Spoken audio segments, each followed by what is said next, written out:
analysis, fundamental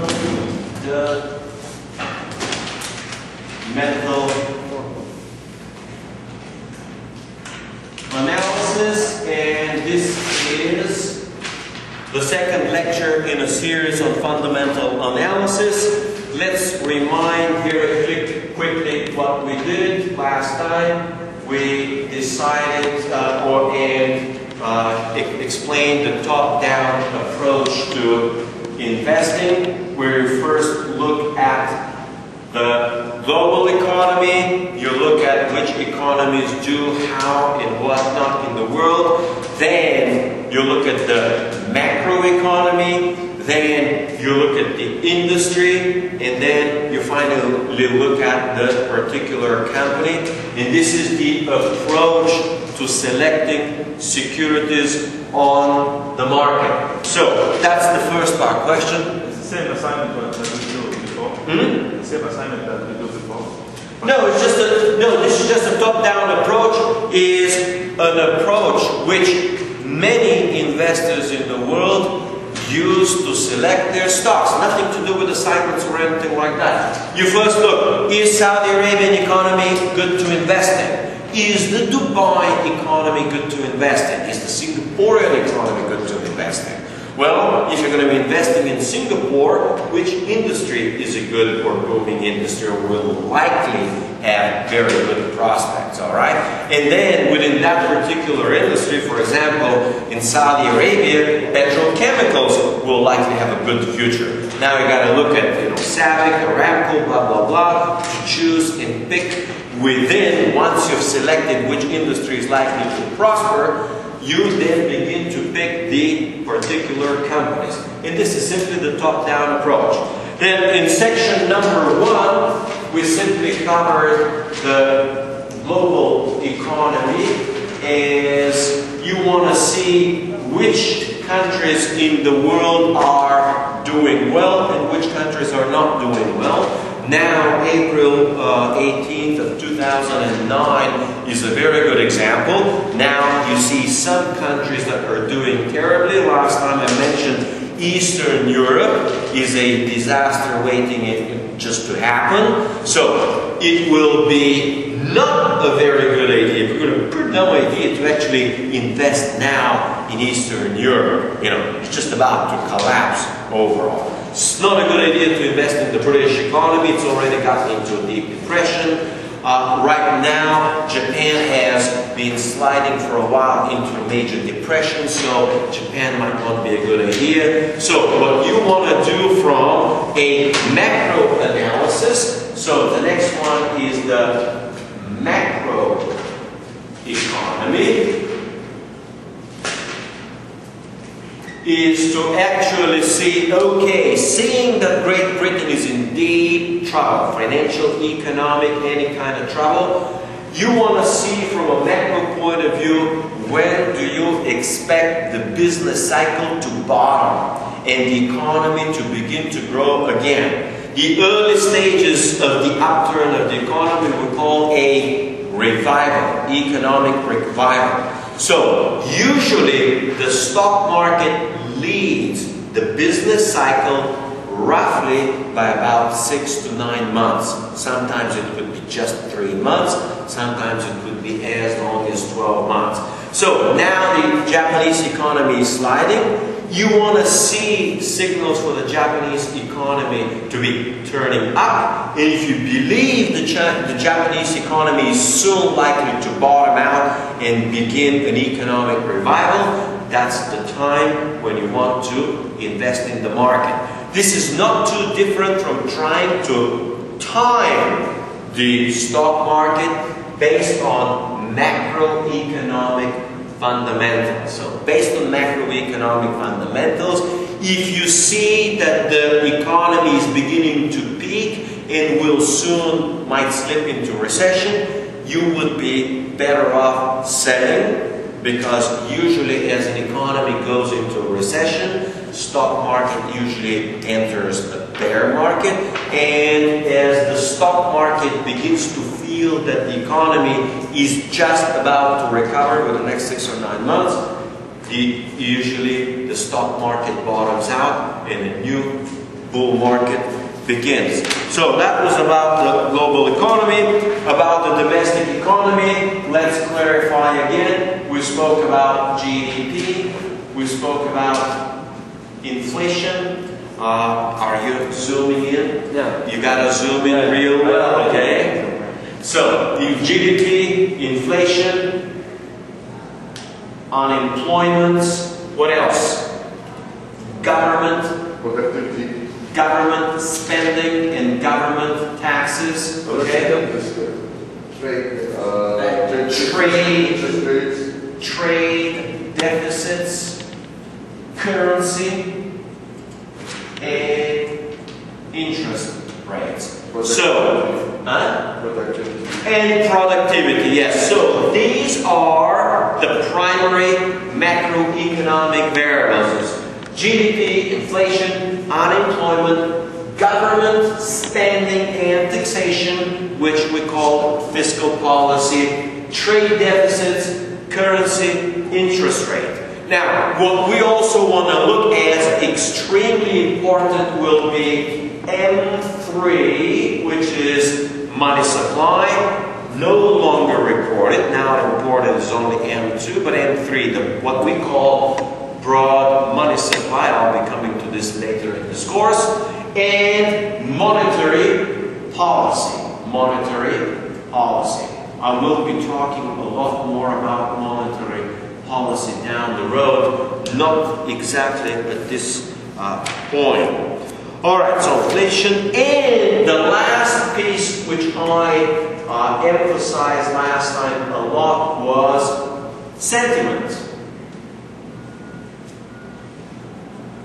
which refers to whether people feel good or whether people feel bad about the economy, in the sense whether they feel optimistic or whether they feel pessimistic about the economy. So sometimes we call it economic sentiment, sometimes they just call it market sentiment. But the idea is that the market sentiment reflects the overall mood of people in the economy. Alright? You said they don't report the M3. Yes, M3 is no longer reported, has been reported for many decades, and it's no longer reported. Now it's only M2 that is officially reported. There are people like John Williams from shadowstats.com who reconstructs M3 and makes the measure. The Federal Reserve usually said, well, M3 is no longer good and it's no longer helpful, doesn't, correlate much with GDP or anything else, so it's not worth publishing anymore, which is going to save on the cost. As if the Federal Reserve is concerned with cost. Why the Federal Reserve is not concerned about the cost? Because it shows the reward. No, they can print as much as they want. They need a million, they print a million. They need a billion, they print a billion. They need a trillion, they print a trillion. This is the only institution in the world that will never have to worry about the cost. Because, they print the money. Alright? So, this was the pretext. That was the excuse for stopping to publish M3. Well, other people interpret it in a very different way. Other people interpret M3, given the current circumstances and the current capital flows, if Japanese, Chinese, and whatnot begin to shy from the dollar, they will return the dollars back. In other words, Chinese now hold dollars, and these dollars represent claims on the U.S. economy. If they bring the dollars to the U.S., well, why would they bring the dollars to the U.S.? Well, because they may believe that the dollar will lose value and that their holdings will depreciate. They might as well go and buy real stuff. They buy zinc, copper, steel, land, real estate, whatever, real assets that will not depreciate, and they'll also buy productive assets. Because the dollars aren't very productive. The government is paying them barely 1 or 2% for the short-run investment, 1%. Right now the government is even paying quarter of 1%. So the money doesn't work for the Chinese. They might as well invest it in something that's productive, or at least something that holds its value better. Well, if the Chinese start divesting from their dollar holdings, it will begin to show up and surface in the M3 statistics, and it will show that something is going wrong.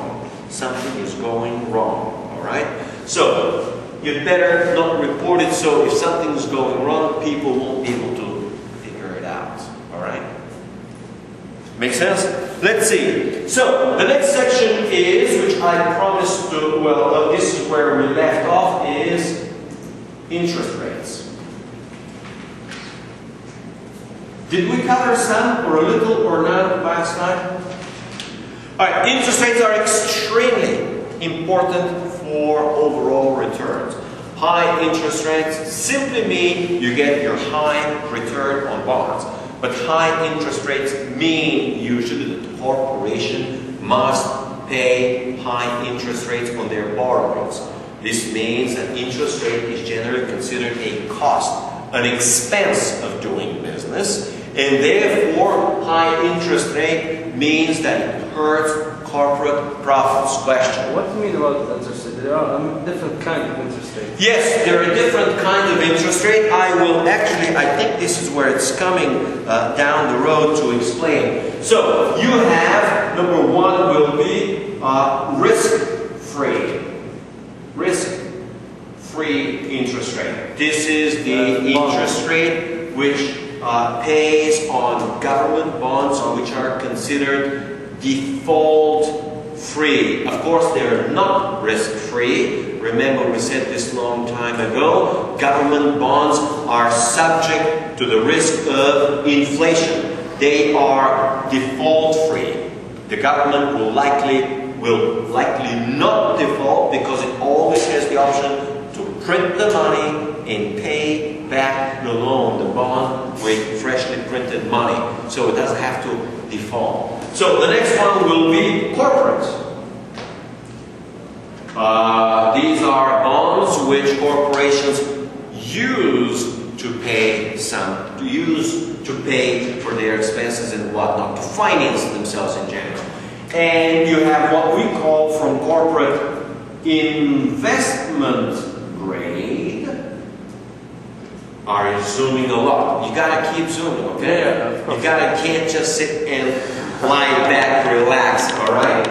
For 1 hour you gotta work like I do. So, investment grade bond is a bond that has an investment grade. In other words, it is considered a high quality bond. High quality bond means, or is interpreted in finance, that it is relatively, and I emphasize, relatively low risk.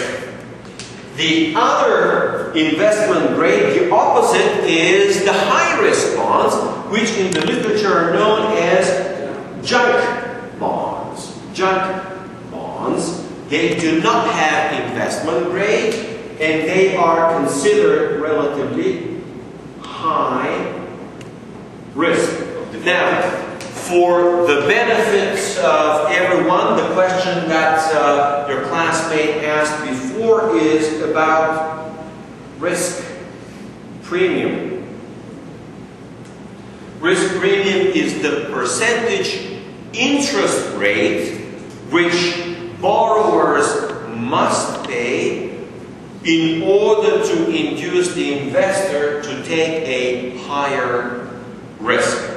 So, if the risk-free rate is, let's say, 3% is the risk-free rate, a good quality corporation, meaning low-risk, good borrower, will be paying an interest rate of 4%. The risk premium represents the difference between the total yield and the risk-free yield. So, in this particular case, we say that the risk premium is 1%. So 1% represents the compensation to investor for assuming a certain small, modest level of risk. Now, during the credit crisis, during the credit crunch, junk spreads, that's how we sometimes call it, junk spreads, this is the risk premium on junk bonds, blew out to 6 and even 12%. So, for a junk bond, you might be paying a 10% risk premium. If you're paying a 10% risk premium, this means that a junk bond will yield a nominal yield of 13%. 13% is exactly 10% over the risk-free rate of 3. So if you're a junk bond, you got to be paying 13. If you're investment grade, you got to pay 4. If you're the government, you pay 3. Questions? Is it always the difference between risk-free and junk bond is 10%? No, no. The answer is no. In good times when the economy is strong and doing really well, this is the macroeconomic part, spread. Risk premium is sometimes called the spread.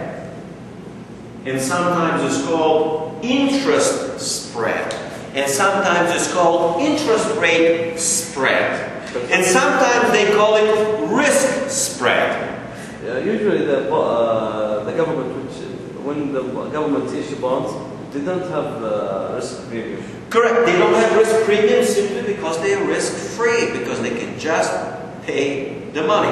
So the question about the risk premium or the risk spread is when the economy is good, when the economy is strong, when the economy is booming, risky enterprises usually pay relatively low risk premium because people perceptions are important. In a strong economy, even the weak corporations can make some money or at least refinance their debt and not default. Usually risk premium flow out or rise in crisis moments. They rise during recessions. They rise during depressions. In a credit crisis or in a credit crunch, risk premiums blow out. They can increase 2, 3, 5 times. So risk premium of 2 or 3% can easily blow out to 10 or 15% as it just blew during the credit crisis, which simply means if you're the government, it's extremely easy to finance, and at the same time, if you're a corporation, it's extremely hard. And even if you can, you got to be paying 13%. 13% is prohibitively costly. If you borrow at 13%, you must be desperate to borrow. You must be desperate to survive. For example, Hold on, question. Nowadays, that bonds, how much does? They pay around between 10 and 12. Again, now when we say junk bond, it's not only one type of bond. Usually have credit ratings, AAA, AA, A, with pluses, with minuses, B, double B, triple B, C, and whatnot. So you have 6 or 7 investment grade, and then you have 6 or 7 which are junk status, all right, high risk. So within them you have different, so if you're the first notch below investment grade, you're going to be paying only 6. If you're the second notch, 7. If you're the third notch, 3rd. If you're the 4th, you're going to be paying more. So each level lower will be paying probably 0.5% higher. Right now it's about 7-8% right now. So they're still paying close to, depending whether they're borrowing short term or long term, they're paying around 10%. Question? About risk premium, you said the percentage interest rate where borrowers must pay. What's the definition? Well, risk premium, this is the borrower must pay in order to induce investors to take the risk, to assume the risk. In other words, if you are highly risky, why would I borrow, meaning lend you the money and buy your bond that makes me 4%? I might as well buy 3% and not assume the risk. It's risk-free. Or if you're going to be paying me 4%, I might as well borrow from a highly reputable company for which I feel comfortable that it will not likely go bankrupt or default. In other words, say, hey, this is a company here that's got a 0.5% chance, right? Or maybe 1 in 1,000 to default. I'll go, buy their bond at 4%. Would I buy yours? Why would I? Now, if you pay me 14, I'll look into it seriously, and maybe I'll invest. For example, General Motors, they issue bonds for 15%. 15? 15%. Yes, so General Motors issues for 15% because General Motors now is considered a junk. So it has a junk status, and the only thing that General Motors can sell is junk bonds. This is because the market believes that General Motors is a very high-risk company. Means, if General Motors is left alone, it will surely go bankrupt. So, essentially, betting on the bonds of General Motors is equivalent to betting on the government bailing out General Motors, all right? So, if they're paying a 12% premium, this is equivalent to say that the market believes that there is a 12% chance that the government will not bail them out and will leave bondholders, with nothing or almost nothing after liquidation, all right? So this is the idea. So this is on risk premium. Oh, sorry, interest rate and risk premium. Now, interest rates are important. I already explained this part, that it is important and highly determinant for the return on bonds. It directly reflects bonds as the interest rate, which we consider the risk-free interest rate and the risk premium. Now, interest rates affect and determine directly stocks. They affect stocks in 2 different ways. Rising interest rates affect stocks in 2 different ways. The first way is fairly straightforward, something which I explained 2 minutes ago. Cost of borrowing is rising. So, rising interest rates result in a rising cost of corporate borrowing. And rising cost of corporate borrowing results in lower profits and therefore results in lower profitability and therefore results in lower return on assets and lower return on equity. In other words, corporations are going to be making less money because they're going to be paying more on interest, on borrowing. So that's the one thing which hurts stocks. So it's strictly negative for the stocks. The other thing which is, again, rising interest rate is negative for stocks is that the discount factor,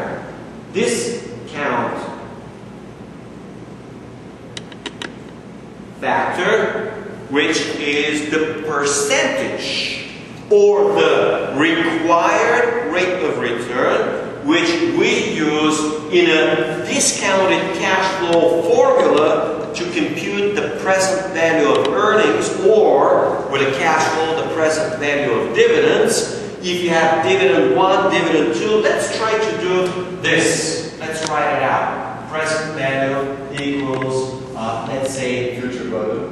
yes, no, dividend 1 divided 1 plus required rate of return. All right? Power 1. Dividend 2, 1 plus required rate of return squared plus dot dot dot. All right. The interest rate here determines the required rate of return. So if required rate of return goes up, The present value goes down. the present value necessarily goes down. In other words, rising interest rates rising interest rate result in a higher discount factor, and a higher discount factor through elementary mathematics, because it's always below the line, results in a lower value. So it hurts stocks twice.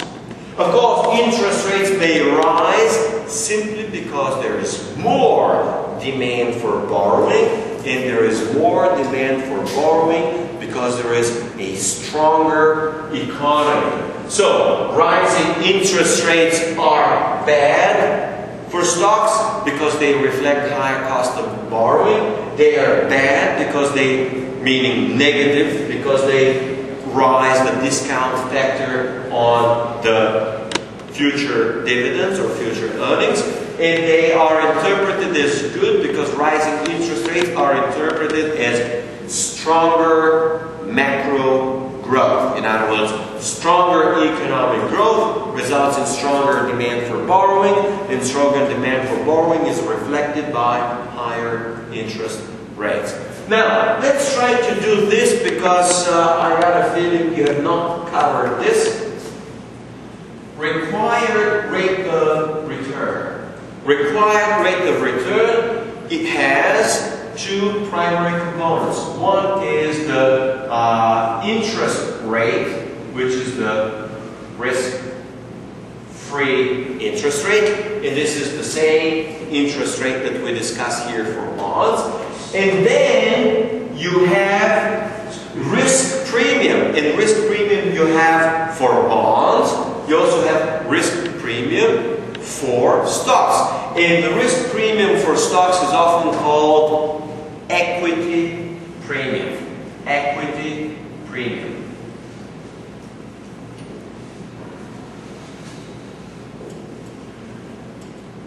So, equity premium is simply risk premium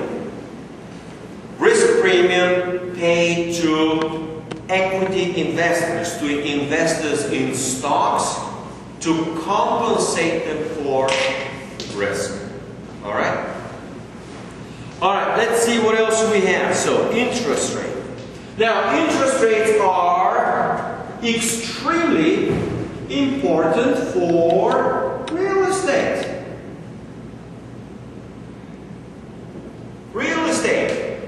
Extremely low interest rates allow for cheap borrowing, and people can borrow more against their income, and they can buy a bigger house. The interpretation is that low interest rates are usually good and positive for real estate values and valuation, and high interest rates are usually negative for real estate. Therefore, in an environment of falling interest rates, you would expect real estate to perform well. In an environment of rising interest rates, you would expect real estate to perform poorly. Alright? Is that fairly clear? In this particular case, I'm talking about real interest rates. In other words, when interest rates rise, let's try to do this. Let's write out this thing. Nominal. Let me change this. Interest rate nominal equals, try to zoom in, alright? Interest rate real plus inflation. So, rising inflation results in rising interest rates. When we talk about interest rates in general investing, it's extremely important at all times to always explain whether interest rates, nominal interest rates rise because the real interest rates rise or because the inflationary component rise. If inflationary component rises in this particular case, it's also important to understand that it's not rising inflation, that it is inflationary expectations. So, when we say inflation is actually incorrect, the correct statement is in real interest rates and inflationary expectations. All right? So, interest rates may be rising because there are rising inflationary expectations, which are usually based on a rising historical inflation. All right? Nowadays, the government bonds or treasury bills pays Little. Okay. and there is inflation. Huh? Yes, and there is inflation. Yes. That means the return may be negative. No, yes, which means that the real return on government bonds is negative, which means that most likely what the central bank does is print a lot of money, pump a lot of money in order to suppress interest rates. Let's explain this, all right, because this is actually extremely important. So first of all, let me finish this thought which I have here. We call this particular thing is called in finance, in theory of interest, Fisher effect. Fisher effect. Did I cover it last time? You know it? Just go plus. So the real formula is 1 plus IR. Alright, so Fisher effect simply says that interest rates, at least in the long run, will reflect fully inflation and inflationary expectations. And if inflation increases by X%, nominal interest rates will increase by those X% to incorporate inflation. So, when interest rates rise, and I emphasize, nominal interest rate rise, they hurt real estate because now you gotta pay higher costs due to the higher nominal interest rate. But they may be rising because inflation is rising, and if inflation is rising inflation will be also reflected in real estate prices. Alright? So, rising inflation is incorporated in real estate prices. Think of it this way. Inflation is 20%, so you'd expect real estate to go up by 20%. Inflation will drive up other things equal real estate prices by 20%, just to reflect overall broad macroeconomic inflation. But at the same time, at inflation 20%, if you discount at 5%, you're going to have one value. If you discount at 15, you're going to have significantly lower value. So inflation has two effects. General inflation drives the price up, but through the Fisher effect, it drives the price of real estate down. So you should always weigh which will be stronger. All right. So that's the Fisher effect. Now let's clarify this piece, which is very important to understand. In the textbook literature, it is known as the liquidity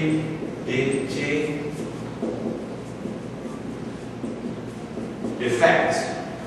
So, what is the liquidity effect? It is very simple. When the central bank prints money, which they now call it with the modern day term to pump liquidity. You know, everyone today, everyone is talking about the Fed's got to pump more liquidity. The Fed has to, now they call it, inject liquidity. When they say pump liquidity, inject liquidity, pour more liquidity into the banking system, it means exactly one thing. It means print, and it means inflation. And depreciation in the value. That's a different story. All what I'm trying to explain is this. There are lots of things. Let's try to focus on this one. Stay focused here. So, that's number one. Now, I'm coming back to this to explain, we introduced another concept which we call, and you probably studied already, it's called loanable funds. So, you have not studied loanable funds?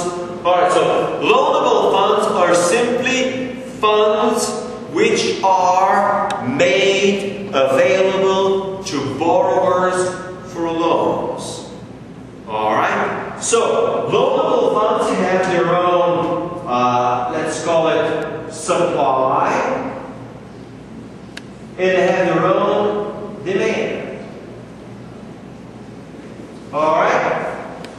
Like any asset, like anything in economics, loanable funds have their own supply, have their own demand. Alright, where is demand for loanable funds coming from? In other words, who demands loans? Well, first and foremost is corporations. Second entity which demands is consumers.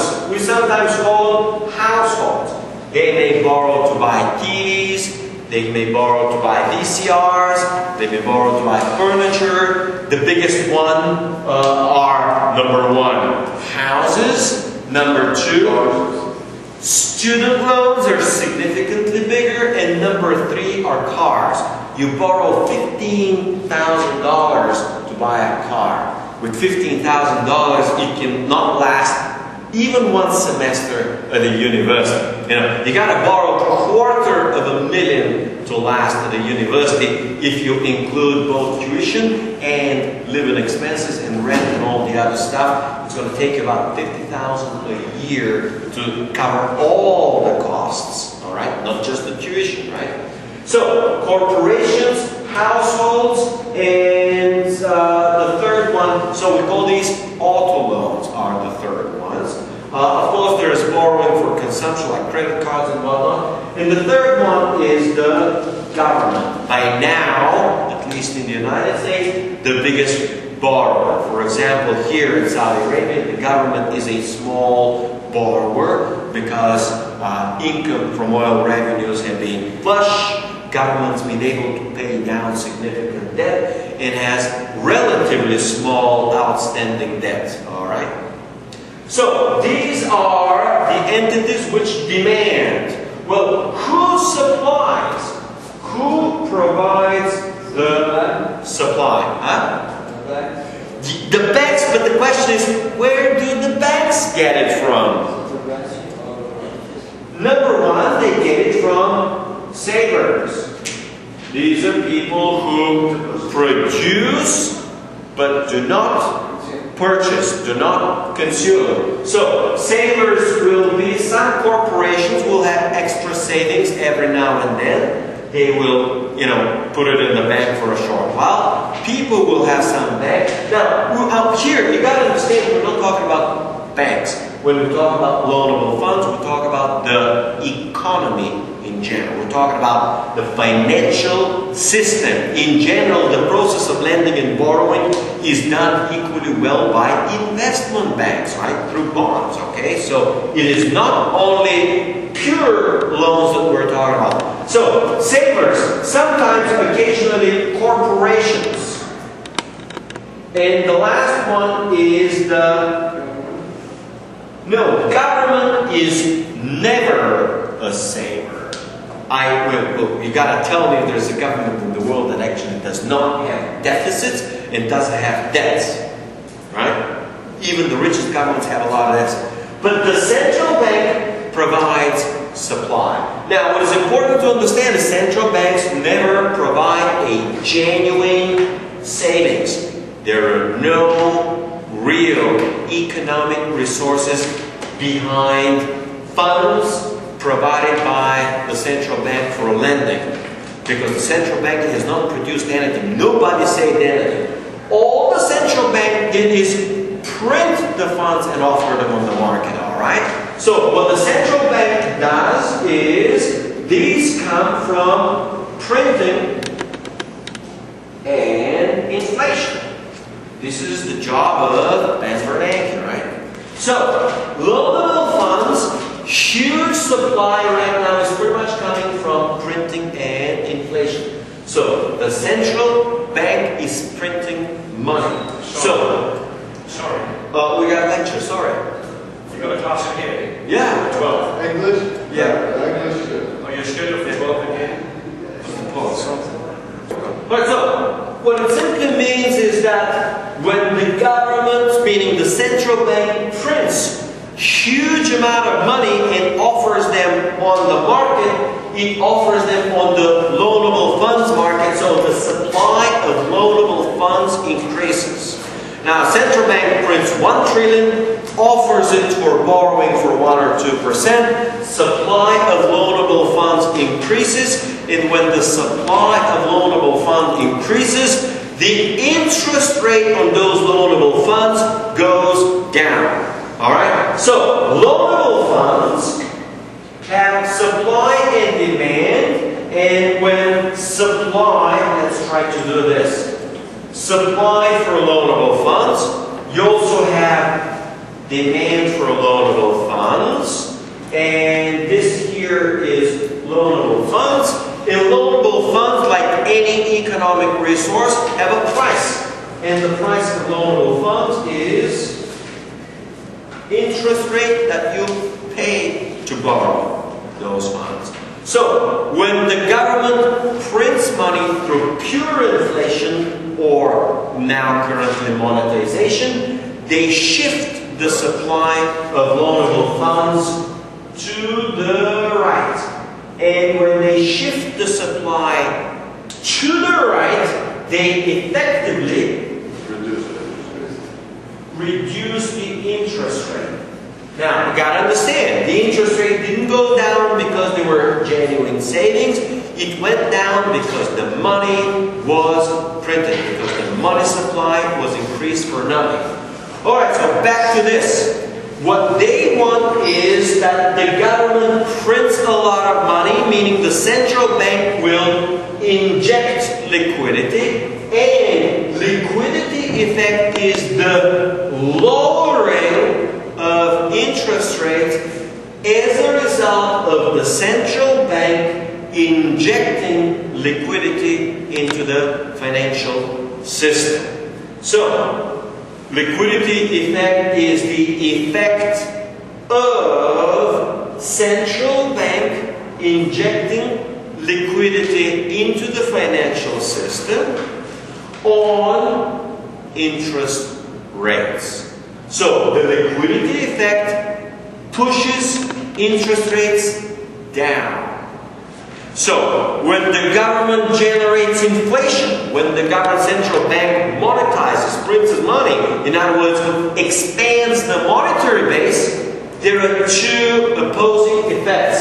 One is the Fisher effect, which through inflation pushes nominal interest rates up, and the other one is the liquidity effect, which through the increase in the supply of loanable funds pushes interest rates down. In the early stages of inflation and monetary policy, the liquidity effect usually dominates, and in the later stages of inflation, usually the Fisher effect dominates.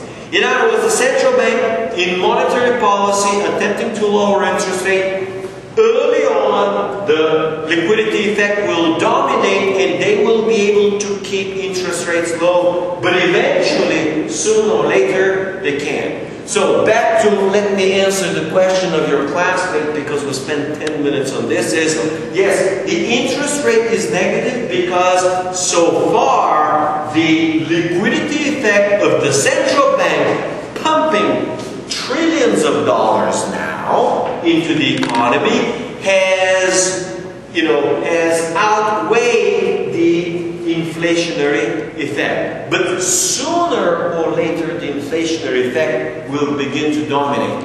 But sometimes it may take 2 years, sometimes it may take 5 years, sometimes it may take 8 years where the inflation or the Fisher effect begins to dominate it. But not yet. Question? You said here when the supply is increased.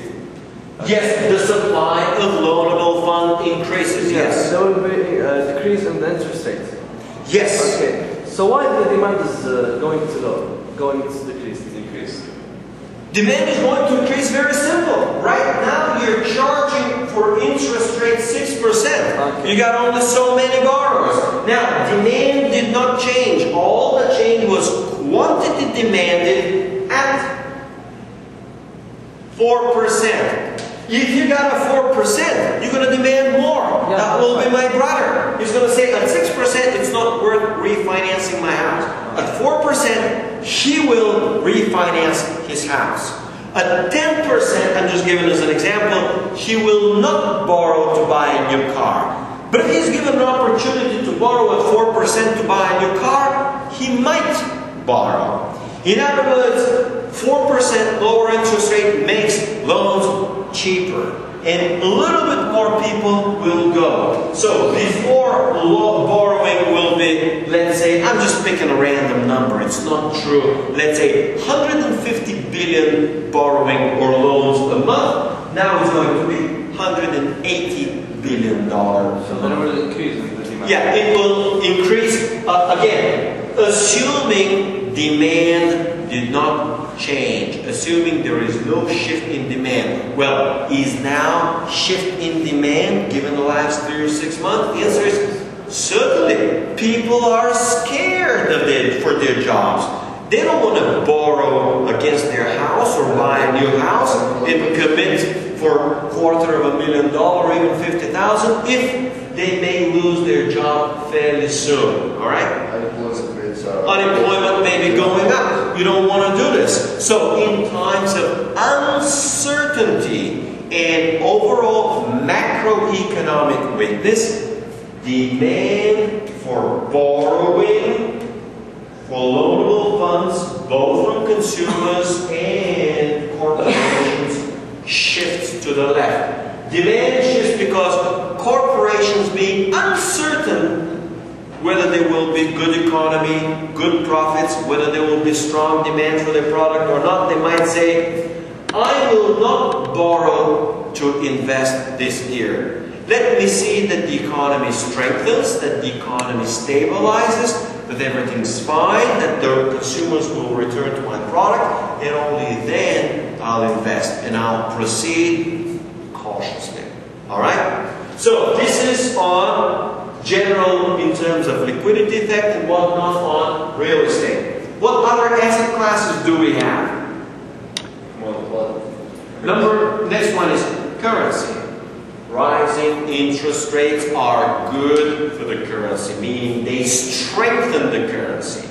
Currency yielding 1% interest is considered relatively weak, and the currency yielding 10% interest is considered relatively strong. Alright? At 1% it's weak because the government is printing a lot of money to maintain the artificially low 1%. At 10% the government is probably not printing. There's a good likelihood that the money supply is actually shrinking, which strengthens the currency. And I'm currently talking 1 and 10%, I'm talking about real interest rates, because when I have 10% inflation, you know, numbers change. So real interest rates, so low real interest rates are, weaken the economy. High interest rates strengthen the economy. So it's a negative relationship with the real estate. It's a negative relationship with real estate. Yes, it's a negative relationship, but the relationship is the rising price of real estate will simply reflect the weaker currency, the inflating, or we call it the depreciating currency. So low interest rates usually result in a depreciating currency, and high interest rates result in an appreciating currency. Now, why government want to have a depreciating or appreciating currency is a completely different story, maybe based on trade theory and other stuff. And finally, we have commodities. So, rising interest rates usually hurt commodities. Rising real interest rates hurt commodities. And falling interest rates usually help commodities. If government pays you 1% like you're saying, and inflation is actually higher than that, in other words, if the government pays you negative real interest rate, why invest in government bonds? It's a pretty stupid idea. It is economically irrational. You might as well buy an ounce of gold. You might as well buy a barrel of oil. You might as well buy wheat. The interest rate is raised. That means the gold will affect. The gold will affect the interest rate is raised. If interest rate is rising, the question is why? This is this question. Is it rising because the real interest rates are rising, or is it because inflation is rising? Rising real nominal interest rates, if the cause is the rise in real interest rates, will hurt gold. If rising nominal interest rates is caused or driven by the Fisher effect because of rising inflation, this is really good for gold. In other words, the bond market confirms that there is inflation. And inflation is the best friend of gold. In other words, gold thrives on inflation. Inflation is good for gold. Gold anticipates inflation and reflects it in its price. Gold is by far the best known inflationary hedge, inflation hedge. So in times of high inflation, gold is the choice of investment. Question? The price of gold is, it doesn't change, but the value of currency changes. Right. So the price, yes, that's correct. So the value of gold is not the price of gold doesn't change. That's a wrong statement. The value of gold is relatively stable over the months, years, decades, and centuries. The value of gold is relatively stable.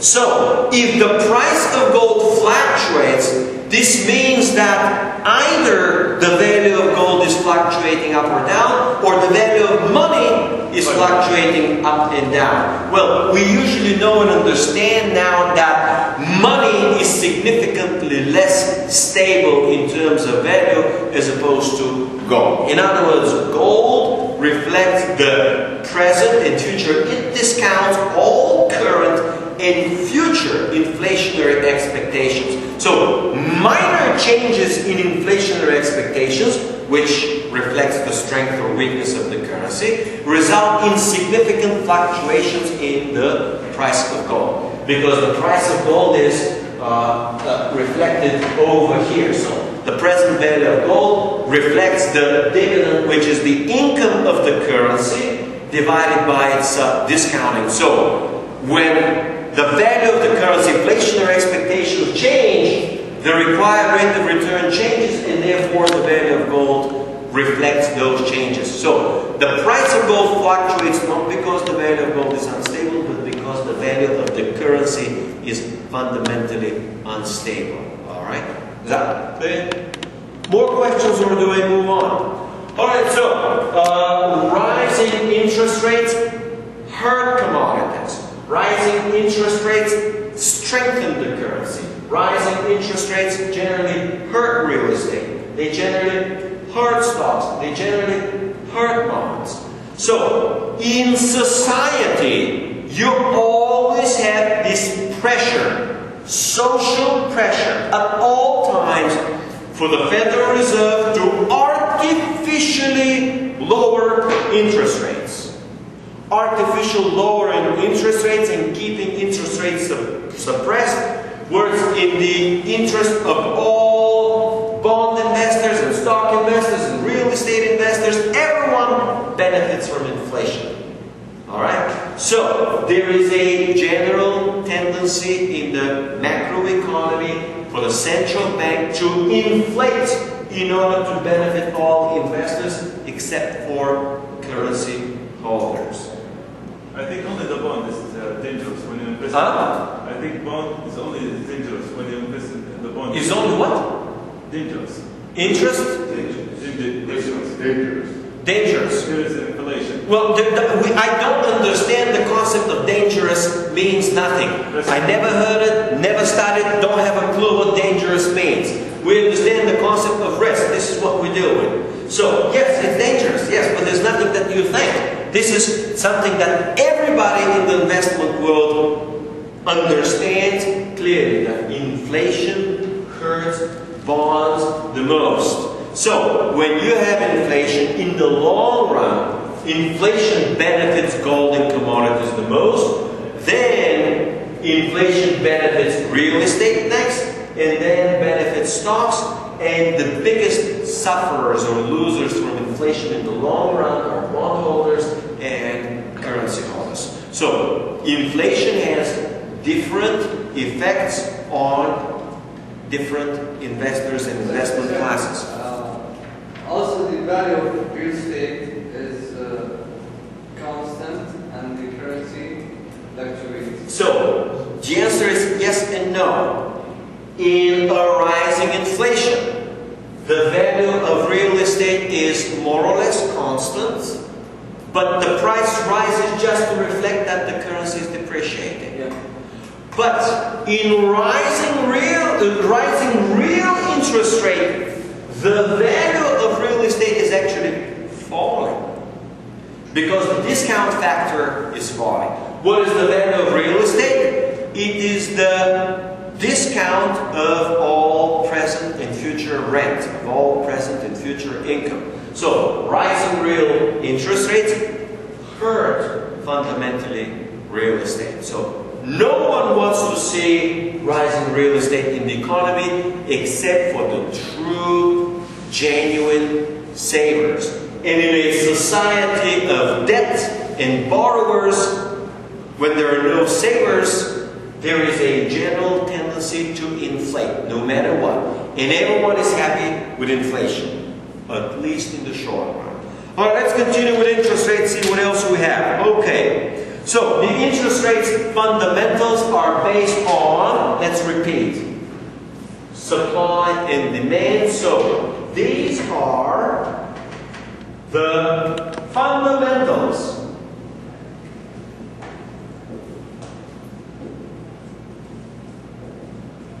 These are the fundamentals of interest rate. The fundamental of interest rates are determined by the supply and demand for loanable funds, and we should certainly account for government borrowing, present and future government borrowing, and if we expect, like we do today with Obama, to have more stimulus plans and to spend a whole lot more, you would expect that demand for borrowing from the government will rise. So essentially what is happening is the following.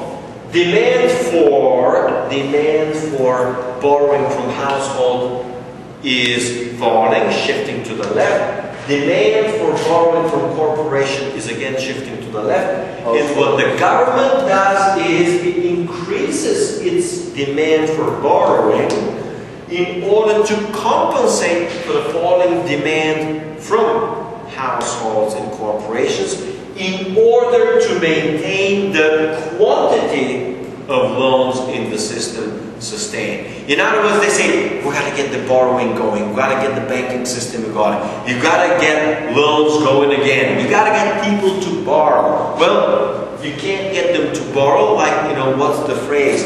You can bring the horse to the water, but you can't make him drink, right? So in this case, you can still lower and do this and that, but this may not induce borrowers to borrow, all right?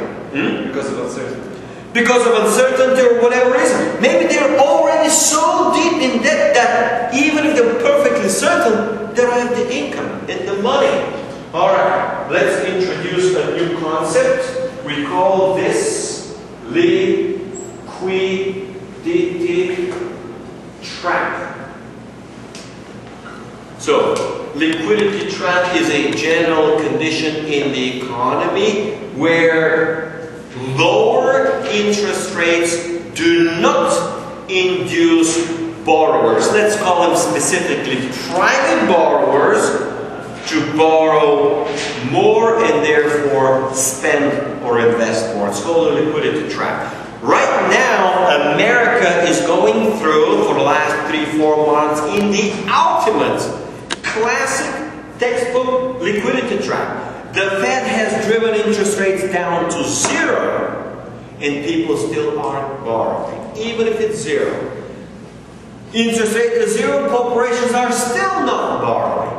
Alright? It's a classic liquidity trap. So, the only thing the government is doing is borrow and spend itself in order to stimulate the lending in the economy. Alright? They say, we got to keep the credit flowing. We got to keep the credit flowing. Otherwise, the credit system freezes, the whole economy freezes. Well, the whole economy freezes because the economy is based on debt. It is debt-driven economy. Debt is the driver of the economy. If debt stops, debt is kind of like what the gasoline is for a car, right? You need gasoline to keep the car going. So we need debt to keep the car going, the economy going. And in this case, the government will be the borrower. So what we have is what you know in banking is called lender of last resort, where the central bank acts as the lender of last resort. Well, the government is now acting as the borrower of last resort. So the central bank is the only one who lends money, and the government is the only one who borrows money and spends, all right, to keep the economy going a little longer. All right, and the last factor in this whole thing, determination of interest rates, this is loanable funds, is the inflation expectations through the Fisher effect. So the fundamentals, let me repeat, the fundamentals of interest rates are determined by the supply of loanable funds, by the demand of loanable funds, by number 3, expected future government borrowing. In other words, you're going to have rational expectations. You're going to be forecasting whether the government will be borrowing more or paying down debt. And finally, inflation and inflationary expectations through the Fisher effect. But we should not forget also that interest rates in the short run are certainly determined also by the liquidity effect. But the liquidity effect is, let me try to do this, zoom in. Liquidity effect is captured in the supply of loanable funds through the central bank. So liquidity effect is important, but it is captured within the supply. Is that fair and clear? All right. Is it good enough to go? All right. I just finished with this section. We will have one more lecture on this chapter. We'll continue. This is just a section.